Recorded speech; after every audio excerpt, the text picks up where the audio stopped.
За f(x) тэнцүү a гүрчгэн x нэмэх нь b гэсэн хэлбэртэй ийм функцийг шугамн функц гэж нэрлэдэг. За энэ нь бол тоо байх ёстой. Энэ a гэдэг онцгондоо бас тоо байна. Харин энэ x нь бол зөвхөн x-ийн нэг зэрэг байх ёстой. За нэг зэрэг гэдэг нь бичихгүй байж болно. Нэг зэрэг. Хэрвээ энд нь хоёр зэрэгтэй ч юм уу, гурван зэрэгтэй, хасганы зэрэгтэй болчих юм бол шугам функц биш болно. Зөвхөн нэг зэрэгтэй байх ёстой. За тэгээд a-н түрүүн тоо байна гэж хэлсэн. 2 ч юм уу, хасах 1 ч юм уу, 3-ны 1 ч юм уу тоо байна. Язгууртаа тоо ч байж болно. Зүгээр л тоо. За энэ тоог нь x-ийн өмнөх коэффициент буюу наалгалт гэж нэрлэнэ. За зарим тохиолдолд өнцгийн коэффициент ч гэж бас нэрлэж болдог. За b тоогоо бол бид нэр сул гишүүн гэж нэрлэнэ.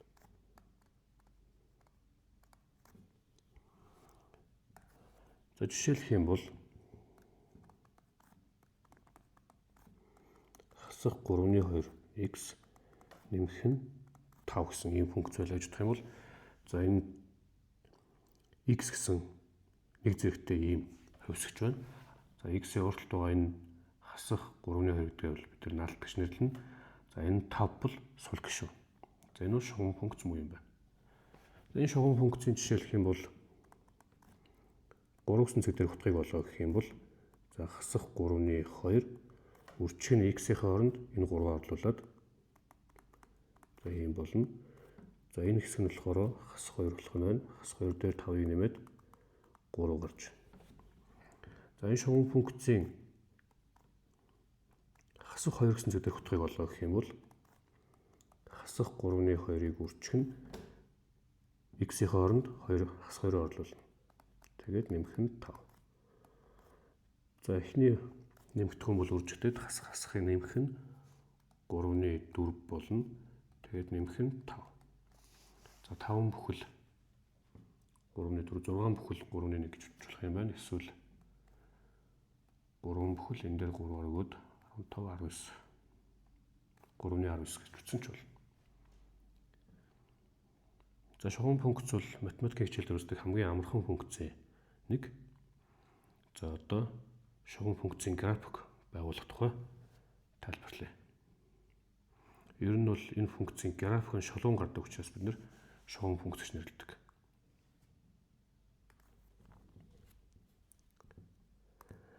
За жишээ болгоод y тэнцүү 2x-ээс хасах 1 гэсэн ийм функцийн графикийг байгуулж үзье.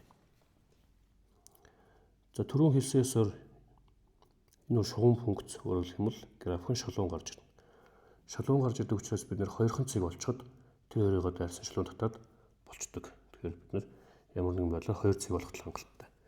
За тэрийг олохын тулд за энд x гэж биччихье. Энд y. За x-ийн оронд хэрвээ нэгийг орлуулах юм бол энд нэгийг орлуулахаар 2 хасах 1 гэхлээр 1 гарах юм байна. X-ийн оронд 2-ыг орлуулчих юм бол 2-ыг 2-оор хэмжлээд 4 хасах 1 гэхлээр 3 гэж гарч ирнэ.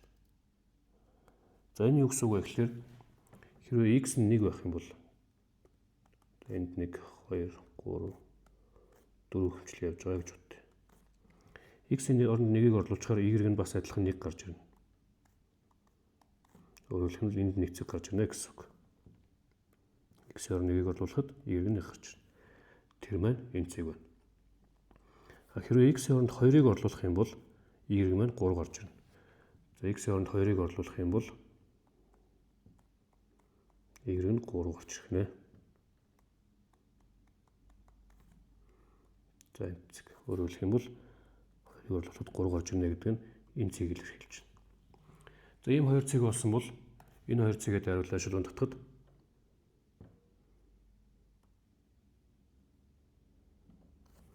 энэ шалгуун маань энэ функцийн график болно гэсэн үг. За хоёр цэг орлуулж функцийн график байгуулах бол хамгийн хурдан, хамгийн амархан арга юм. За дахиад өөр нэг функцийн график зурж үзье.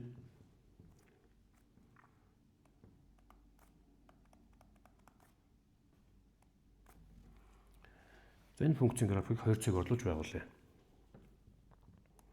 За хэрвээ x-ийн оронд хасах нэгийг орлуулах юм бол x-ийн оронд хасах нэгийг орлуулахаар хасах нэг тэгээ урдталтайх дахин хасах нэг учраас нэмэх нэг болно. Нэмэх нэг дээр 2-ыг нэмэхээр 3 болох юм байна.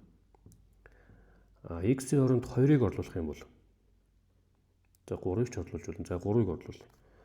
3-ыг орлуулах юм бол x нь 3, урдталтай хасах тэмдэгтэй гэхээр хасах 3, 2-ыг нэмчихээр хасах 1 болно. За энэ цэгүүдээ тэмдэглэе. Өөрөөр хэлэх юм бол энэ цэг гэдэг бол x-ийн координат нь хасах 1, y-ийн координат нь 3 гэхлээр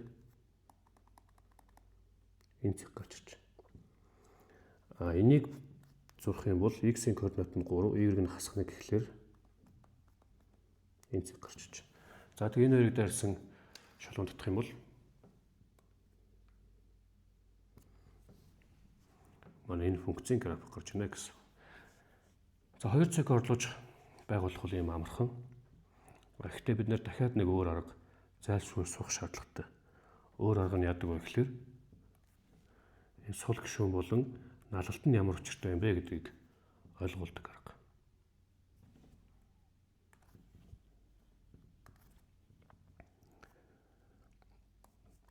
За f(x) тэнцүү 3-ны 2x хасах нь 1. За энэ функцийн графикийг байгуулъя. За ингэхдээ бид нэр сул гишүүн болон налалтыг ашиглаж байгуулна. За эхлээд сул гишүүнийг харах юм бол хасах 1 гэж байгаа юм байна. Энэ юуг илэрхийлэх вэ гэхээр O y тэнхлийг өгтөлж байгаа цэгийг илэрхийлнэ. O y-ыг өгтөлж байгаа цэг нь хасах 1 байна гэсэн. За энэ. За харин налалт гэдэг байгаа юм. Энэ нийт хоёрч. За налалт гэдэг нь болохоор налалтын хүртүүрийг харах юм бол 3 гэж байна. 3. Энэ юу гэсэн үг вэ гэхээр хэвтэй тэнхлэгийн дагуу 1 нэгж 2 нэгж 3 нэг жишээ явна гэдгийг илэрхийлнэ. Налалтын хүртүүр буюу 2-ын тоон O2-ыг тэнхлэгийн дагуу хэдэн нэгж явахыг илэрхийлнэ. O2-ыг тэнхлэгийн дагуу 2 нэгж явах нэ дээшээ. Хэрвээ энэ хас тэмдэгтэй байх юм бол доошоо 2 нэгж явна. Гэхдээ яг одоогор бол нэм тэмдэгтэй байгаа учраас дээшээ 2 нэгж яваад энэ дээр нэг цэг гарч ирнэ. За өөрөөр хэлэх юм бол хасах 1 гэсэн энэ цэгийг дайрна гэдэг түрүү сул гишүүнээс хараад хэлсэн. За налалтаас харах юм бол OX тэнхлэгийн дагуу 3 нэгж явлаа. Босоод тэнхлэгийн дагуу 2 нэгж яваад энэ дараагийн цэгийг гаргаж ирлээ. За тэгээд энэ хоёрыг дайрсан шалгуун гарч ирнэ гэсэн үг. За энэ бол энэ функцийн график бол. За дахиад нэг өөр жишээ авъя. За бид нар f(x) гэж утсан ч болно, y гэж утсан ч болно.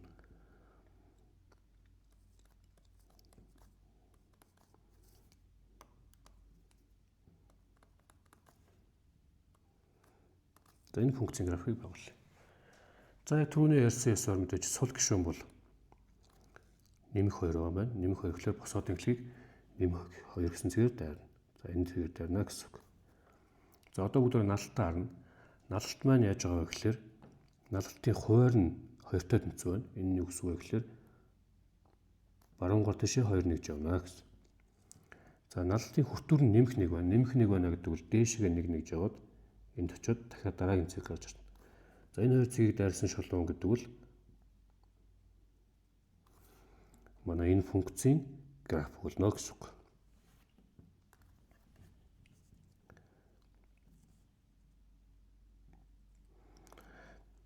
За дараагийн жишээ. За хасах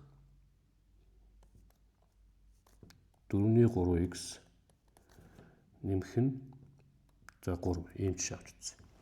За мөн адилхан эхлээд сул гишүүнийг харъя. Сул гишүүн гэдэг бол O2 тэнхлэгийг өгтөлж байгаа цэгийг илэрхийлнэ. O2 тэнхлэгийг өгтөлж байгаа цэг нэмэх 3 байна гэдэг бол энэ цэгийг дайрах юм байна гэж шууд. За энийхээ графикийг цэнхэр зуръя.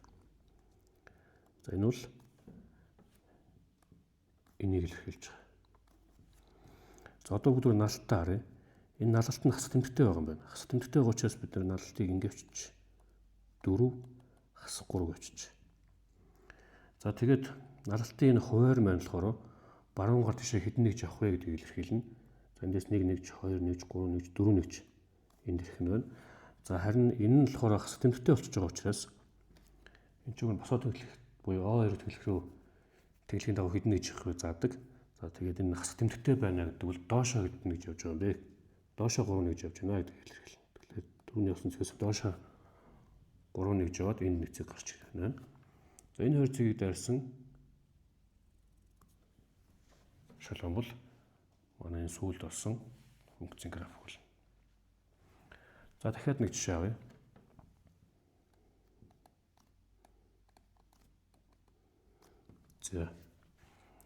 За энэ сул гишүүн бол мэдээж хэрэг хасах 3 байна. Тэгэхээр босоод тэглэхийг хасах 3 гэсэн цэгээр дайрна. За энэ цэгээр дайрах юм байна. За харин налалтаа харсан чинь бид нар түрүүн болохоор налалтын хуваар, налалтын хүртүр гэж байдсан. Гэтэл энд нь болохоор бүхэл тоогоор илэрхийлэгдээд байна. Тэгэхээр яадаг вэ гэхээр энийгээ бид нар 1-2 гэж биччихнэ налалтаа. Тэгэл яг өмнөхөө адил. За баруун гар тишээ 1 явах юм байна. Босоод тэглэхийн дагуу 2 явах юм байна. За тэгээ энд нэг цэг гарч ирлээ. Тэгээд энэ хоёр цэгийг дайрсан шаблон багнаа. За ингэж байгуул. За эндээс хэд хэдэн зүйлийг сайн анхаарах хэрэгтэй. Хэрвээ бүхэл тоо байх юм бол хуваарийг нь 1 болгож жагаад график байгуулчихна. За хоёрдугаарт одоо жишээлх юм бол энэний хувьд бол налалт нь тэгээсэх тоо байна. Тэгээсэх тоо авах юм бол дээшээ чиглэлтэй. Энэних харах юм бол хас тэмдэгтэй байна. Хас тэмдэгтэй авах юм бол налалт нь доошоо чиглэлтэй. За ингээл ойлгочихно.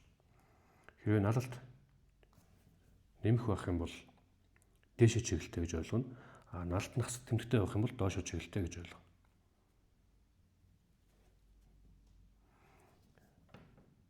За ингээд бид нэр